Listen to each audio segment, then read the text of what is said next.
Amaran kepada sesiapa yang menggadaikan emas untuk menambak emas. Ini bukan strategi pelaburan, tapi ini adalah ilmu songsang dalam pelaburan emas. Masih ramai yang beranggapan bahawa menggadaikan emas untuk membeli emas tambahan adalah jalan pintas untuk cepat kaya. Hakikatnya, ia adalah antara jalan paling pantas untuk memusnahkan kedudukan kewangan sendiri.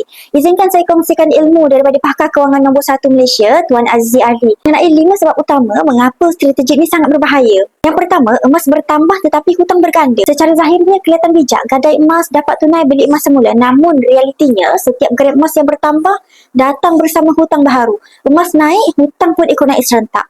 Yang kedua, caj upah simpan perlahan-lahan memakan modal. Walaupun harga emas tak bergerak, caj upah simpan tetap berjalan setiap bulan. Dalam jangka panjang, tuan-puan, caj ini akan menghakis keuntungan tanpa disedari, ibarat anak-anak yang memakan kayu sehingga reput dari dalam. Yang ketiga adalah risiko lelongan apabila harga emas jatuh. Jika harga emas menurun dan anda gagal menembus gadaian, emas boleh dilelong. Akhirnya emas hilang, hutang tetap berjalan, malah boleh bertambah. Yang keempat adalah tekanan kewangan mencecahkan kualiti keputusan. Strategi ini mungkin nampak hebat ketika keadaan tenang. Namun apabila komitmen meningkat, tekanan emosi akan mula mempengaruhi keputusan. Ramai yang akhirnya membuat keputusan tergesa-gesa demi menyelamatkan emas yang digadai. Dan juga yang kelima, ia mencipta kitaran ketagihan kewangan yang berbahaya. Gadai beli tanpa sedar, anda terperangkap dalam spiral kejatuhan.